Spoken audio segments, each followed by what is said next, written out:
Hello and welcome to Learning Curve, where we look at how education is adapting to the rise of generative AI.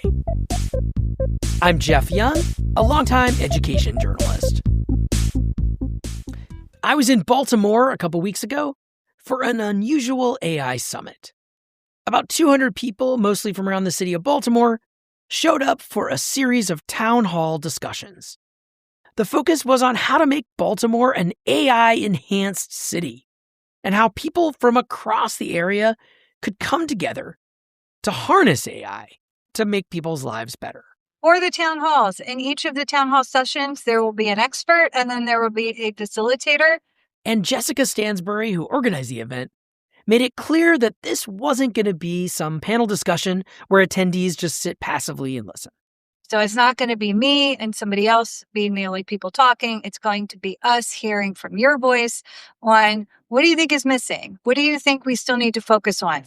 This event was organized by the University of Baltimore's CALI Center, which stands for the Center for AI Learning and Community Engaged Innovation. Now, it seems like just about every college or university these days has started an AI center of some kind. But I've never heard of anything quite like this one, where the whole goal was to figure out ways to bring AI to the surrounding community in helpful ways. Here's how Jessica Stansbury, who founded and leads the center, explains how CALI sprouted. So our Teaching and Learning Center was doing all the work related to AI. You were doing training. Yes, we were doing trying training. To help people. Correct.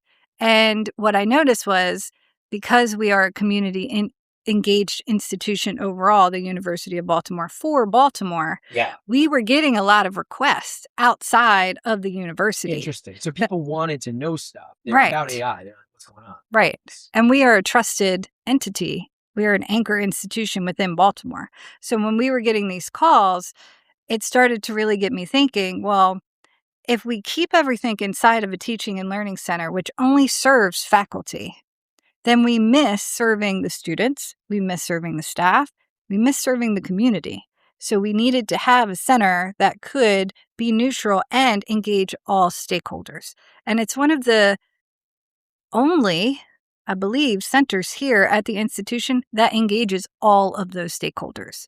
These town halls about AI, they show what this could look like.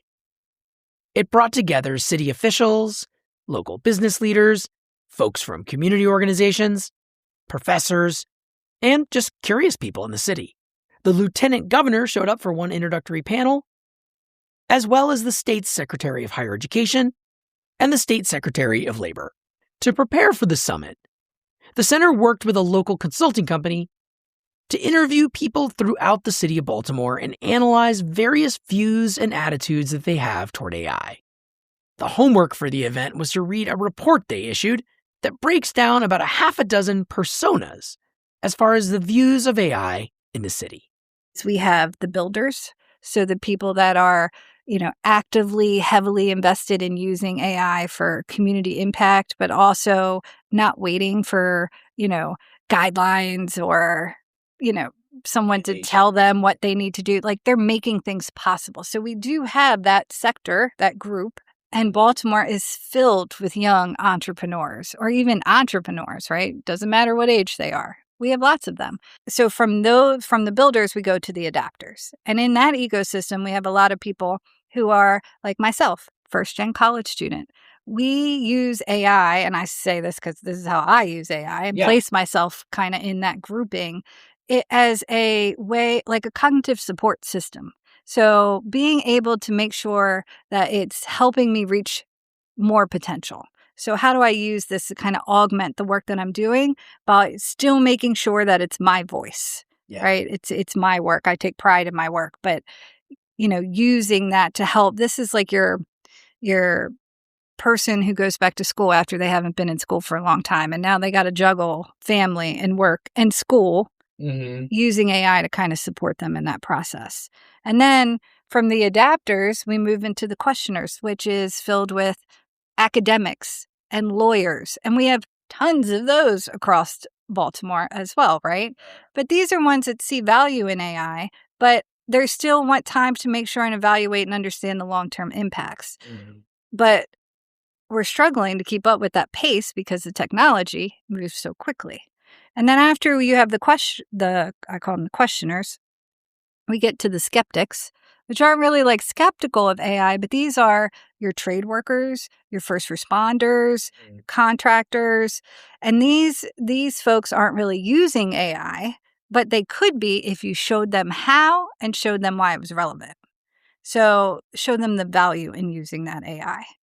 And then from that, you get to the resistors, who aren't really resistors, but they're more protectors of the people of the community, and we call them the guardians.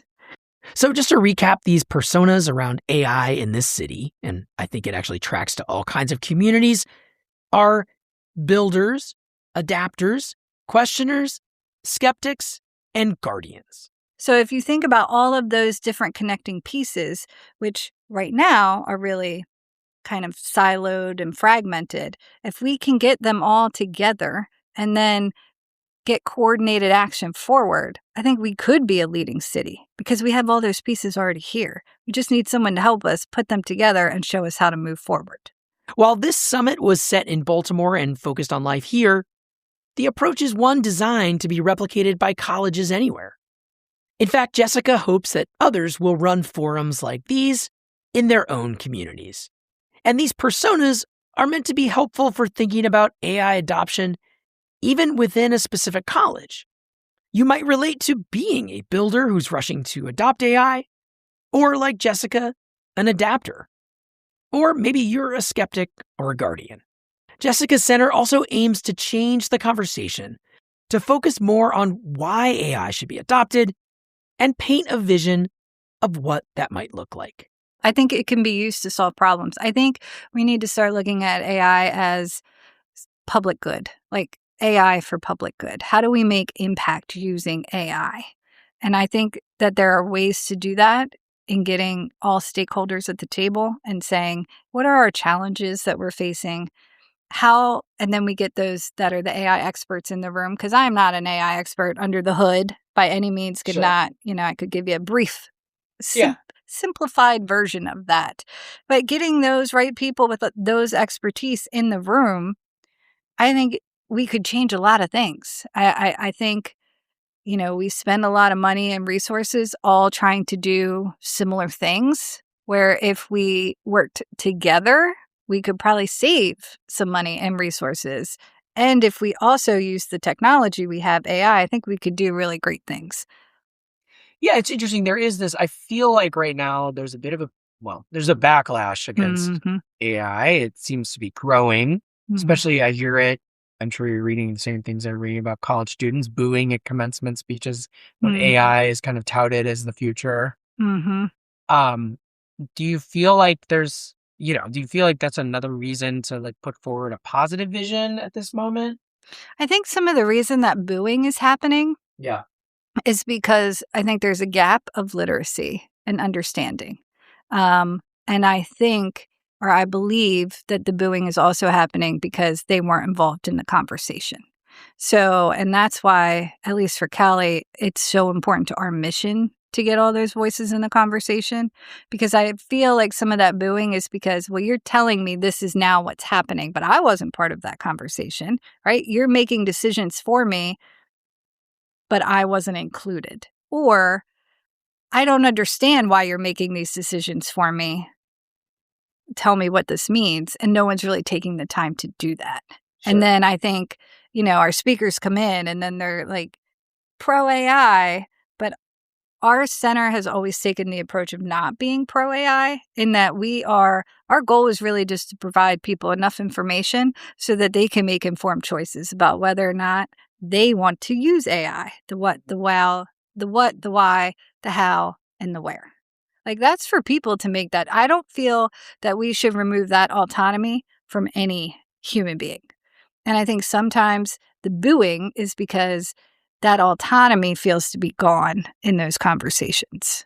Yeah. So people feel like, and there is a very aggressive sales pitch right now by these AI companies. It's like everywhere you look, a new feature of your email or whatever you're using anyway, suddenly it's like, you need to use this too, where you're like not even sure what it is. Right. And that goes back to our skeptics. on our ecosystem that are like, show me the relevance here. Why do I need to use this? What's the point of this? Right. So what is the big question? I mean, and I hear people asking that often. When you mention AI, they're like, so what am I going to do with that? Why? Jessica not only runs this center on community AI, she still leads the university's Center for Excellence in Learning, Teaching, and Technology. So I was curious to hear how she uses AI in her own work. Well, I'm in 2 dual director roles. Yeah. So it amplifies my work. I kind of use it as help me organize this information if I need to make a report, which are tedious and they're long and they're not fun. And that's part of an administration job. And that's right. So I'm going to use this tool that is now there so that I can organize and create that report a lot faster. Okay. And then I have the outline and the structure and the data. So now I just have to go through the report, right? Nothing proprietary in these systems, but go through and kind of, add my thoughts, augment the piece, make sure that it's mine. But that saves me hours than having to write 2 different reports for 2 different centers every quarter. About summarizing your goals and your... What have we done so far? And here, what are your metrics? And well, here's the table. Put this into a report, and then it gives me, and it does take time. You have to verify, you have to check, I've found errors. You have to go back and be like, that's not what this data said. That looks weird. It's not a magic device. Correct. So it's still really important to have the human in the loop. I will say that until I'm out of breath, because I think sometimes the misconception is that AI will just do it all, but it can, but it's not going to be good. Right? Like you need to actually go back and make sure that what it's saying, and you can't do that unless you have that human subject expertise. Yeah. And I think, academics, I can say this as a former academic, that, we build our whole identities around one specific discipline. And now you have this tool that comes along that can give knowledge. So if you as an academic believe that you are the keeper of knowledge, yeah, you're really going to struggle with even wanting to engage with this, right? Because it's threatening what you believe your identity is. But if you're a facilitator of knowledge and you're used to being a facilitator of knowledge and that's your perception, then you might look at that and say, okay, I can get with that because I don't hold all the information anyway. And facilitator, say more about what you see that as. So I used to teach social psychology. If I go into the classroom and believe that I am the only expert on social psychology, and even though I'm still just professing what the other experts have once said, but if I believe that I am the keeper of all of that information, then I'm not facilitating it. If I'm a facilitator, my goal is to provide autonomy to the students, to give them activities that will help them work and find that knowledge. Okay. So that's what I mean by facilitator. So I'm not the gatekeeper. Right. And there's other sources. Back to this event, the summit, it seems like this is enacting that and bringing these stakeholders together from the different sectors in the city, including professors. Yeah. And students. Students there? Yep. Students will be there. And so what will these, what do you hope comes out of it, the discussion? Once they all do get in the room and talk, then what? What do you hope comes out of it? So it's a great question. Our summit premise, the main question that I want everyone to think about while they're there and after they leave is what can they do today with this information that they couldn't do yesterday? Okay. Because I believe everybody... So what? Yeah, the so what? Because everybody, based on your sector, can do something different with that information. If I'm an educator in that room and I see, okay, here are how the skeptics are approaching this information, through persona work, you can say, I probably got a few students in that. So now I understand them a little better. How do I interact with them? Right. So that's one way that someone might want to use that information. If you're industry and you're seeing, your goal might be to go out and, I don't know, build a data center, for example, then you might really want to pay attention to the builders who are already leading this initiative. And you also might want to pay attention to the guardians, because you're not getting anywhere unless you convince that group that this is good. Correct, right? So that informs them when now, okay, I know how I can go out and start to engage with these people because I have an understanding. So I believe it will depend on where they're coming from, but that would be the main takeaway question. One thing that struck me most about this day-long summit was a discussion of where people even learn about AI. For many people, the news media might help shape their perception of AI, and that rarely gets into the nuts and bolts of how ordinary people are trying these tools. And of course, people do see a lot of things on social media, but they're often in their own filter bubbles. There were some interesting ideas floated at the town halls about how community groups could share concrete, practical uses of AI. One person suggested having a mobile AI bus that would drive around doing demos and answering questions, kind of like a bookmobile, but for AI literacy, I guess. Another suggested teaching AI literacy by going to barbershops. I love the barbershop example as well. That's a safe space, especially for Black men. I'm generalizing, but for that paradigm shift for those gentlemen to happen that you were able to give them happened in a safe and trusted environment. And now you've gotten their ball rolling. You were like old prime for them. And now they're like, yo, guess what I learned at the barbershop this morning? And now then they become old prime for whoever is in their, constellation of humans that they are with. But it all starts with like, where are we meeting people? And we want to make sure those environments are safe and trusting. That's Corey Bailey, a consultant who focuses on what he calls ecosystem building and equitable economic growth. And he helped moderate one of the town halls. He noted that a university lecture hall may not be the ideal place to really spread the word about AI to a whole community. And we all know what those look like. They're typically not rooms like this or boardrooms. They're dinner tables or at restaurants or sports events or at concerts or at your community center, your church, your gym. Like there are places where you go in and you're like, okay, I'm not work avatar Corey, I'm me. And then if you can engage in these types of conversations in those environments, that gets your juices going for how you might use and adopt this. So what would an ideal AI-enhanced community look like? I talked with some of the participants at this town hall and tried to get a sense of what is at stake in getting this right. All that after the break.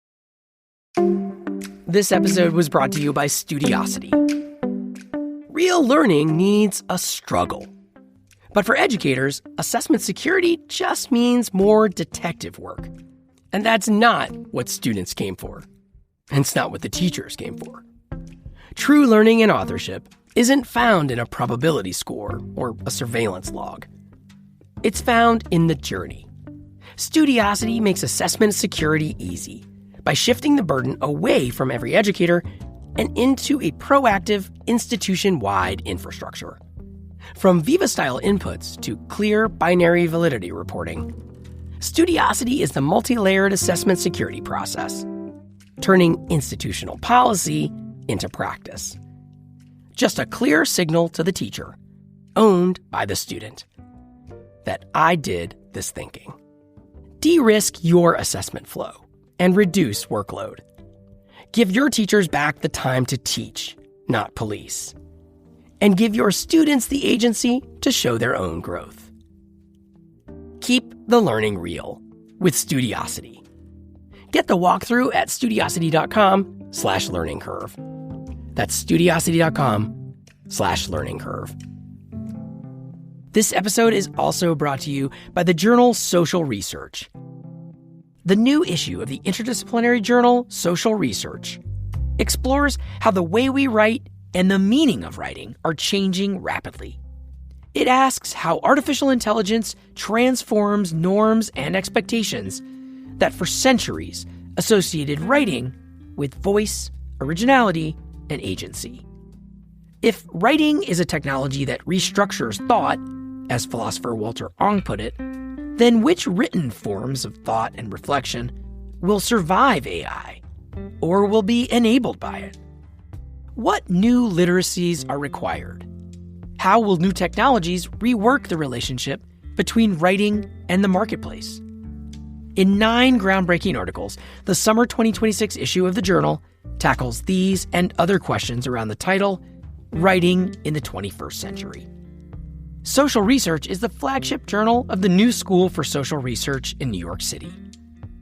You can find the journal on Project Muse or at www.socres.org. That is www.socres.org. I hope you'll check it out. I was curious to meet some of the people who turned up for these town halls. Some of them were college students, and I was definitely interested in getting a student perspective for the episode. So between sessions, I chatted with Kate Webb, a student at Christopher Newport University, who was in Baltimore interning for a research firm. During one of the town halls, this student talked about how most of her courses don't allow AI, but recently she was in a class in marketing where the professor did teach students how to incorporate AI, since that field is quickly adopting the tools. I asked for her take on how she saw AI impacting society more broadly.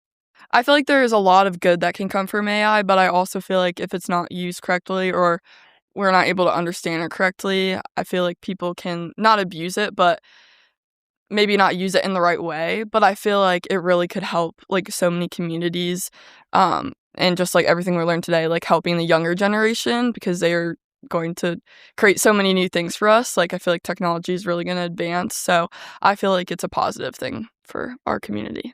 And some participants showed up with big ideas of their own about how they would like to see the AI revolution managed for the public good. One idea that I had never heard before came from Deborah Charles, a consultant who is also taking classes at the University of Baltimore. She offered this during one of the town halls, but I approached her afterwards to get her to explain it to me. A new federal agency for AI. I look at AI as a disruption in the same way that we look at what FEMA does with physical crisis, except this is a digital crisis. And what we need is an agency that would manage that digital disruption. Where will people live? Do they need to move? Will they need additional training? How do we accommodate for what people will need as a result of AI? And I'm calling it a disaster. If we look at it as a disaster or a crisis or a disruption, today we have existing agencies that manage crisis when it's physical, but we don't have anything for when it's digital. So I am proposing that we create an Office of AI Disruption Management. And this office would be managed much like FEMA is. They would provide a lot of the same types of services, except the incident that prompts the services would be related to AI disruption. It's an Office of AI Disruption. They would be responsible for education. They would be responsible for placement. They would be responsible for training.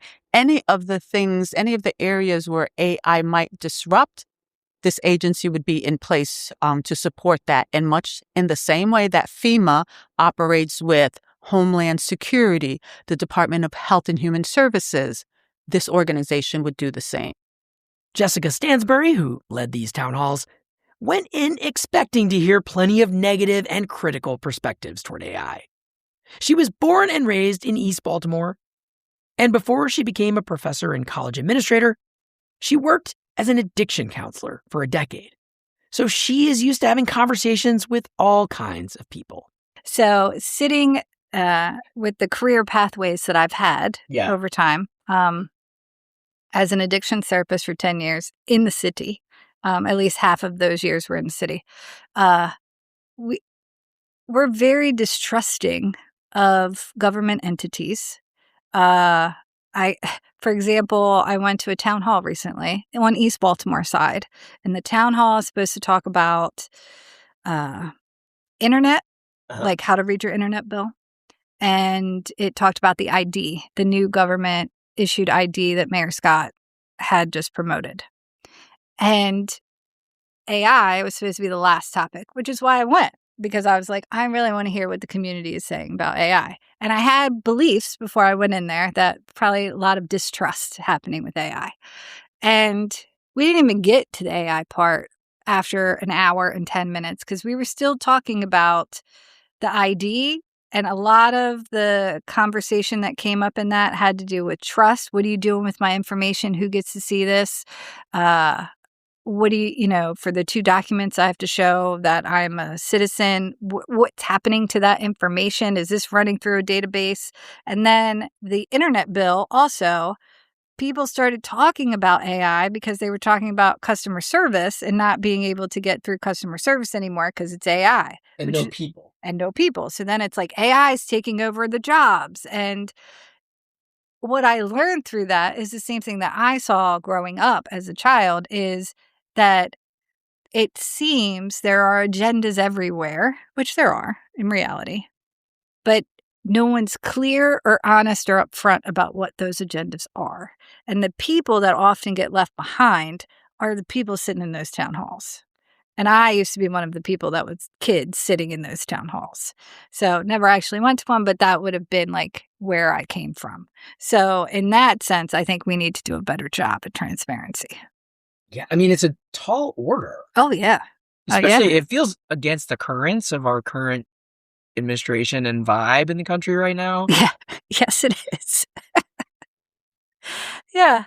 Yeah. But you're still doing it. You believe in it. Yes. You think this can actually, you can win trust here. Yeah.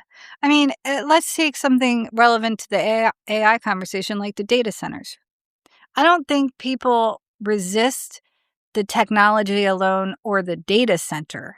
I think they don't understand it and they see it right now as a negative force. Right. Right. And there's no one telling them otherwise that it's not, except for politicians. Community people don't always trust the politician, right? Yeah. So who can be the translator of that voice? And I feel like you all and Callie, that's kind of what we do. We translate for the community. These town halls are part of Jessica Stansbury's vision of harnessing AI across sectors. In a way, she's using the same skills that she learned helping professors adapt to technology to help the larger community. As I talked with her, I kept wondering what her vision is of an AI-infused city and what is at stake for her. The more and more that I do engage in this work, it is not a technology conversation anymore. It's a human conversation. There needs to be, we've taken a very tech-centric approach to things, when it comes to scaling up data centers or, efficiency. But it needs to be a tech-centered, because that's important. All of those things are important. We need those for our economy. But we also, it's a yes and for the human-centered approach on asking the difficult questions like, who benefits from this? Baltimore has a history of not being so good to its people in that they do technology infrastructure and changes, and then they promise a lot and say, like, we're going to give you jobs. And then the people that were promised the jobs don't have the jobs. Somebody else gets the job. So we need to get better at that. And I think this starts that conversation. So I can give you an example of what AI for public good, that I have a vision in my mind that nobody has done yet. And I think people haven't done it because they're afraid of it, because it involves people and protected private health information. But right now we have lots of data around overdoses in Baltimore. We had a bad overdose last year where a whole bunch of people at one time just dropped. And it was a bad batch of drugs, basically, that got out. And we have something called an OD map. And that OD map, it actually connects to all of these various different agencies. So the morgue, for example, the police department, city, county, the health department. So all of these places are feeding it information constantly. And then what it does is it sends out like a spike alert. Hey, overdose here, East Baltimore, we need to send people out. And then people get sent out and, they talk with the community and they kind of engage with the community. But to me, that's happening way too late. We're getting the alert after the overdoses have happened. The crisis has happened. Right, and it's gone. So now drugs are just moving to a new part of the city. Okay, so overdose crash happened here. Alert went out, people came, overdose moved on, new drug batch over here. So we've done education now because the spike alert went out in that initial area on there are lots of drugs. There's a drug right now called Trank, which is eats your flesh. Like there's just a lot of really nasty drugs that are being created, and they're being created by man at the same time by adding all of these different ingredients into natural drugs, I guess I would say. So when that happens, it's too late. We have AI technology now. There is no reason why we cannot in real time identify where a spike alert is going to be before it happens and then get to that place before it happens. Or we have all of this wearable technology now. Why do we not have a wearable piece of technology that says when a person is about to overdose? And then we send out in real time intervention services before 10 people drop dead. Now, I realize there are caveats related to all of those things in that a wearable device is very challenging to create something that adapts to biometrics and have all of this information feeding it in real time. But we have the technology to do that. And then someone might say, what makes you think that the substance users are going to wear this piece of technology? They don't want to be tracked, right? But you can't get people to get this new ID or whatever. It's like people worry about that data. But those users also don't want to die. Why do you think every substance user that uses opioids carries around Narcan? They can't even administer it to themselves necessarily once they start their overdose process, but they still have it in their pocket just in case. So I think, and this is where the trust and the access comes into place. You get the right people, you get the labor guardians who are protecting, or the guardians who are protecting that group of people to go in and sit with them. I bet you could walk out with them wearing some wearable devices because they don't want to die. Like, that is not their goal of drug use for the most part. So to me, those are two examples of how we could actually use AI to serve the city better. And if we did that, we could reduce the drug use in the population, which then could potentially reduce some of the other problems we have, like homelessness or kids in the street, right? Because their parents might be addicted and they're not paying it. Systemic, if we look at this from a system perspective, we could solve a lot of problems just by that one. And if we do have AI to do it, we just need the right people with the right expertise and the willingness to move it forward. Wow. So this is I think about that a lot. Yeah. No, I love this is like saving lives. Yes. Bringing the tool to a problem deeply. Yes. Yeah. And I have actually talked with, I still have I was in the field for 10 years. The burnout rate in the field is probably about 2. And I still have people that I'm connected with that I trained in the field. And I've talked to them about this. Like, am I being way too rose-colored glasses? Is this not going to work? They were like, no, I think that's a great idea. And we should do this, this, and this. But are those people coming to the table with the right people with the expertise in order to make something like that happen? And because it's like protected health information data, if you're thinking about the ONI map and stuff, people don't want to mess with that because there's so many obstacles and roadblocks. And I get that. But there's got to be a way. There has to be a way.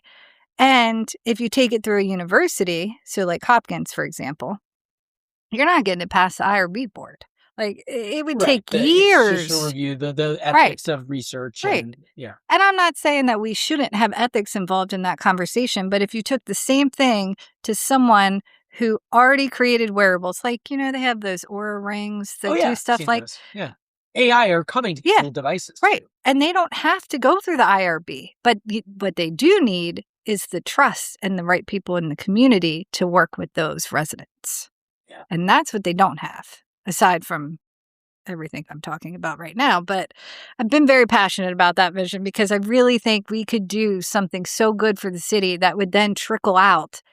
And we're just stuck just talking about it. And we have to stop talking and we have to start doing. Will there be folks from these sectors at your forums tomorrow? Yeah. I mean, there are across all sectors, healthcare. I mean, I have spoken to a couple recently, people interested in health technology and wearable technology. And, I'm like, people are afraid to touch this. I had this really great idea. And I actually was working with an entrepreneur that we had in our Center for Entrepreneurship and Innovation, who is in our AI accelerator series. And She is working on something related to AI in healthcare and helping kind of that high-risk population be able to determine where there are risk marks for people to kind of intervene with them, which she's been working on. That's her project. And I reached out to the center director over there who co-sponsors our summit and said, I have this really great idea. You know anybody over there? Because I just don't have the time, unfortunately, with everything else going on to dedicate, like an entrepreneur needs to dedicate the time to be able to make those things happen. So I'm even willing to work with I don't even need to be part of the process, just enough to get the idea and the momentum flowing, because I just want to see good things happen for the city. I definitely don't want to be a downer, but I suspect that some people in the audience might think it is a little bit far-fetched to be able to break down these mistrusts. Like when you have these personas, yeah. Do you imagine that the skeptic will suddenly be like, "Oh, okay, I'm like okay with AI"? I mean, No. you have these entrenched views or these learned views from experience from your personas and these actual people living in Baltimore. Yeah. Like, what is how can a forum make a difference? How can a center make a difference? I don't know that the forum will make that difference, like that stake. But I'd like to think that the center will eventually. That's my goal for the center, is to be able to make that stake. And I do think what this summit is showing us is how to reach those people. Okay. And I go back to what I said before, like the literacy is so important. The relevance is there. What we found through this user persona work is that no one's actually like AI is bad. No one's saying that on the spectrum. They're asking other questions like, we need to make sure we understand unintended consequences. We need time to evaluate these tools. Unfortunately, we don't have the time at the pace of the innovation, but that's what that group wants. And then we need to understand so what? Why is this relevant? Why do I need to know that? But I bet you if you told those skeptics, like this could be something that saves somebody's life, so what now becomes relevant? So it's about what people care about is what we're learning through the skeptics. And the guardians, the ones that it's not really just about protecting the workforce or the jobs, it's about protecting the people. So you get now a guardian to go out and work with the community and say like, hey, here's AI in a way that it could actually save your life. Whole conversation changes. But what it takes is the workshops, the access. Like people don't have access to even experiment with it and play with it. So what I learned from an institution side when we started all this AI work, and we have a spectrum here at the university as well, so let's just be transparent about that. And the ones that are on the like anti-AI sides, in the beginning, they weren't touching it. They were not even playing. It was like on principle alone, Right. This kills the environment. It's bad. I'm not doing it. But then when they started to play with it, the more the summit started to happen and they started hearing from industry like, hey, they're going to need to know how to use this and a skill. And I think it's important to always remind faculty why we're faculty, and that is to serve the students, right? Like not necessarily serve ourselves, but to serve our students. And if that is our mission, then we would do them a disservice if we don't teach them when to use it and when not to use it. So it's not all about like, yes, every class needs to have AI or every piece of curriculum.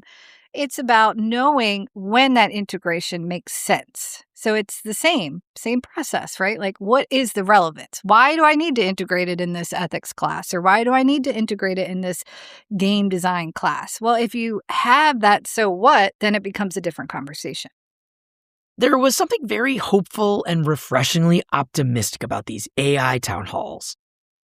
I don't think anyone really changed their mind, but there were lots of ideas, and a lot of different people shared their hopes and dreams. But the experience also reminded me of how many people end up getting left out of discussions about AI, especially as it rolls out and changes so quickly. I would love to hear your thoughts. Should more colleges lead forums like this? What is the best way to encourage broader discussions about how to deploy and use AI? If you have thoughts, I'd love to hear from you. You can shoot me a note to jeff@learningcurve.fm. This has been Learning Curve. On every episode, we tackle big questions at the intersection of AI and education. Please follow Learning Curve wherever you listen, and tell a friend about us on social media or at whatever AI conference or discussion that you attend next. This episode was put together by me, Jeff Young. You can learn more about my work, including the new AI newsletter I'm writing for the Chronicle of Higher Education, at learningcurve.fm. Our theme song is by Komiku, with additional music by Blue Dot Sessions. And our episode art was generated by Midjourney. A big thank you to this episode's sponsors, Studiosity, and the journal Social Research. We'll be back in 2 weeks with another Learning Curve. I'll talk to you soon.